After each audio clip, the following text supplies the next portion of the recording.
Chapter 4 of Tractate Kiddushin finishes the discussion on the laws of betrothal and various forms of forbidden marriage and some points on genealogy. The first Mishnah says, there were 10 genealogical classes that went from Babylon up to Israel. Kohanim, Leviim, Yisraelim, Chalalim, disqualified Kohanim, converts, freed Canaanite slaves, Mamzerim, illegitimate individuals, Nesanim, descendants of the Gibeonites, and Shetukim and Asufim, which will be defined. Kohanim, Leviim, and Yisraelim can all marry each other. Leviim, Yisraelim, Chalalim, converts, and freed slaves can all marry each other. Converts, freed slaves, Mamzerim, Nesinim, Shetukim, and Asufim can all marry each other. Shetukim, also known as Bedukim, are somebody who knows the identity of only their mother. Asufim are orphans off the street who don't know the identity of either of their parents. The Gemara says that they went from Babylon up to Israel to show that Israel is higher than all other lands. It says a number of verses referencing this topic. Some say there's a debate if these groups traveled to Israel willingly or if they were forced. Some say that actually the genealogically unfit were separated, and there's a debate if that group went up willingly or not. It additionally cites verses from Scripture to show how all 10 of these groups went up to Israel by the beginning of the Second Temple era. Scripture referencing all of them individually. It also debates based on verses which of the groups were allowed to eat teruma. It continues citing verses referencing these groups going up to Israel, and additionally cites a number of verses and teachings on the great importance of only marrying permissibly and how terribly it's viewed if a person marries somebody forbidden to them. There are related incidents. There are also incidents discussed about arguments on genealogy and further in only marrying people permitted. This goes further, and it cites some principles on the teachings of God's 12-letter name, how and when it was taught, along with God's 42-letter name. There's further incidents of genealogical unfitness, and it also says related teachings such as if you see people or families in conflict, you can assume there's a genealogical flaw in one of them. It also discusses the genealogical fitness of the residents of various locations. It says Babylonia is good, while Maishan, Media, and Elam are all problematic to different degrees. It also gives definition as to the parameters and borders of the land of Babylonia, which is disputed. It also discusses various districts within Babylonia, which had high levels of genealogical fitness, along with the status of various other particular areas in the region. There's further discussion on these points, and it says there's a debate by Mashiach's coming if Mamzerim and Nesinim will become pure or not. They cite verses, it's held that they will become pure. It also debates as to who converts are allowed to marry, and it said that they can both even marry a Kohen woman and also a Mamzer woman. Some say a Shetuki, somebody who only knew his mother, should be allowed to marry any Jewish person, as he can marry most of them, but it was still forbidden out of concern that he'd accidentally marry his paternal sister. Some say that's also very uncommon, so it was ruled because we're just being strict by genealogical matters. Asufim are forbidden for the same reasons. Additionally, if the child was found circumcised, with his limbs straightened, powdered, or spread with oil, with an amulet or similar, he's not considered to be an Asufi, as he's assumed to be Jewish. If he was found suspended from a palm tree, or where an animal can reach him, or near a sorb tree or similar, he is considered to be an Asufi. There are additionally listed particularities, and it says during years of famine, a child is not considered to be an Asufi, as you would hold then, even if he was left on the street and removed from there by others, the parents can still identify themselves as the parents. Such people would be believed immediately, as would a midwife testifying as to which of two twins were born first. If she had left, some say she's not believed, some say she is, only if she maintains her position. The difference between opinions is if she had just looked away. Additionally, a woman is automatically believed if she was in the same bed as other women and blood was found. One of them can say it was her and is believed, making the others not be a Nida.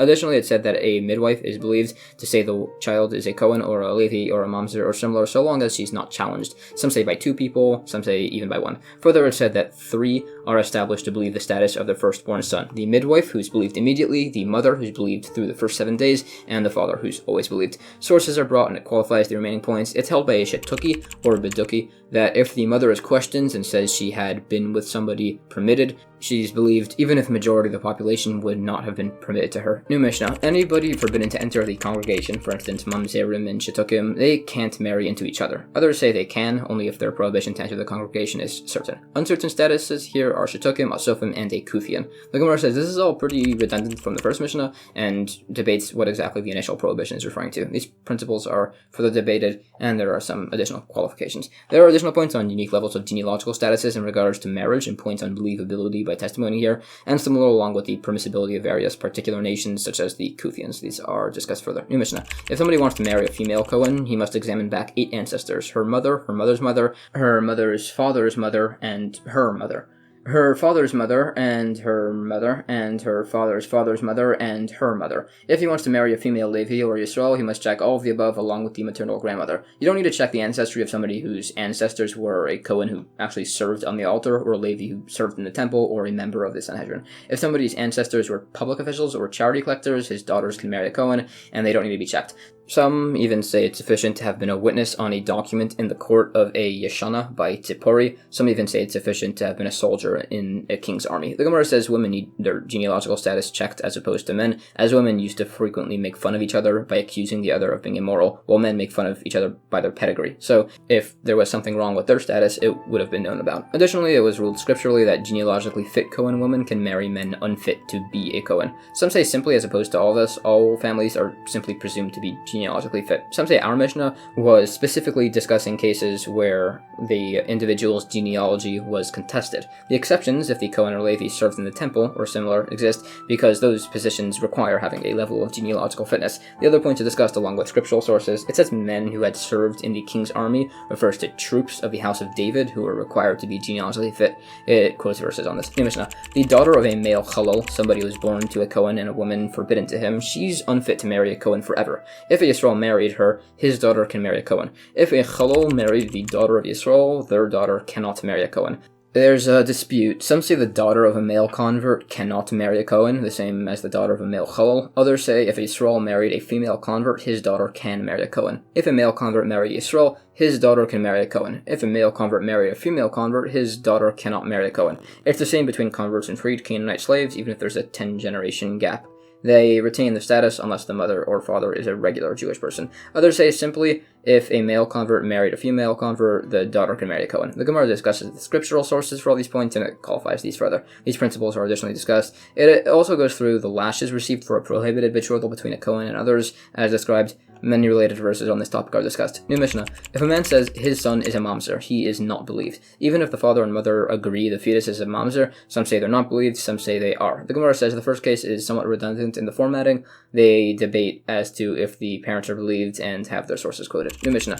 If somebody told his agent to betroth his daughter and then the father went and betrothed her, whoever's betrothal is first counts. If they're not sure, they both must divorce her, or one can and the other can continue the marriage. Similarly, if a woman had her agent betroth her to somebody and also betrothed herself, she's betrothed to the first betrothal. If they don't know who was first, they both divorce, or again just one and she can marry the other. The Gemara says both cases are necessary to show both apply, as you might have thought that as men are typically more knowledgeable in genealogy, and a woman herself would typically investigate an individual before marrying them. A related case, if a father betrothed his daughter at the same time that she betrothed herself, and then it was found out that she was an independent adult, some say it's only her betrothal that's valid, others say there's a concern both are. This must be on the final date that she had become an adult, so there's a debate if she would be considered as a part of that status there. They argue this from other cases. It's disputed further, and it's held like the opinion that she is considered to be an independent adult and betrothed only by herself. New Mishnah. If a man went overseas with his wife and came back later with his wife and children and says this is the same wife he left with along with these being her children, he's believed without needing proof. If he came back with only children and said his wife had passed and these are our children, he must bring proof that they're his kids, and he does not need proof that his wife had passed. If he came back with a new wife and her children, he must prove that it's his wife, but he doesn't need to prove the children. If he came back with just children and said it was from a second wife, he must bring proof about the wife and the children. The Gemara clarifies all the cases where the proof for children was not required, or where the children specifically tag along with the mother. There are related instances by this discussed. New Mishnah. On the laws of seclusion, a man cannot be secluded with one or even two women, but one woman can be secluded with two men. Some say even one man can be secluded with two women if his wife is there, and he can sleep by them in an inn as his wife is watching him. A man can be secluded with his mother or daughter, and he can even sleep physically touching them, but not when they grow up, as they must wear clothes if they're going to be sleeping in the same bed. The Gemara says, a man cannot be alone with two women, as women would be more easily convinced to partake in such a thing. It gives scriptural sources for all this. There are particular instances, and it mentions a woman can be secluded with two men, but only if they're of good character. If they're not, a woman cannot be with any number of them, and it cites some incidents to show the cause for this concern. Additionally, some say being with two men is only allowed if it's in a city. If it's on a road, they would need three, in case one leaves to use the restroom. It cites sources. There was a punishment of lashes for violating these laws, and some say it wouldn't apply to married women, so people wouldn't think that their children are then illegitimate. Additionally, there's no concern by seclusion if the husband is in the city, or the seclusion is open to a public thoroughfare. thoroughfare. It also says there's no worry if men are in the outer room and women are in the inner, but there is such a concern by vice versa. Some say it's actually the opposite. It cites some incidents showing the strength of the evil inclination by this topic.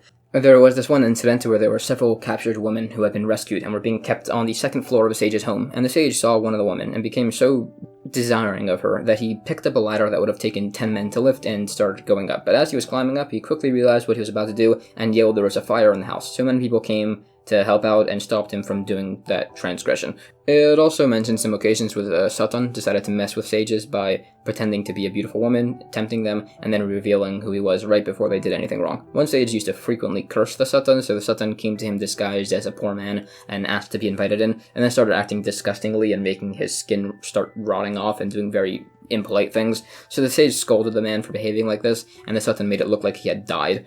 So everybody started yelling that the sage had killed somebody, so the sage hid it in an outhouse, and eventually Satan revealed himself, saying he shouldn't be cursing him. There's another incident of a sage whose wife decided to test him, so pretended to be a harlot and convinced the sage to cohabit with her, and then later revealed it was actually his wife later, but he still felt so bad at it that he fasted until he died.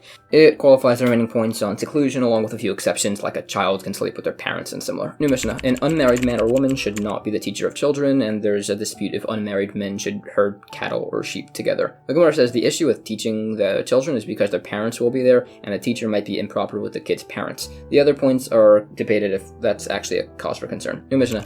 Somebody in business with women should not be alone with them, and a man should not teach his son a trade that involves women. A man should teach his son a trade that's clean and easy, and it cites many teachings as to what's considered to be a good and proper trade, such as not a donkey, camel, or wagon driver, a sailor, shepherd, storekeeper, or otherwise for various reasons. And a father should take care to teach his son Torah, with many related verses. The Gemara expounds on these points, saying for many problematic jobs, kings and Kohen Gadol were not appointed from them, as they could have been problematic individuals. It gives instances of good jobs, like stitching, and the importance of various other jobs. It further qualifies the points on the immense importance and value of teaching children Torah. And that's the end of chapter 4 and the entire Tractate Kiddushin.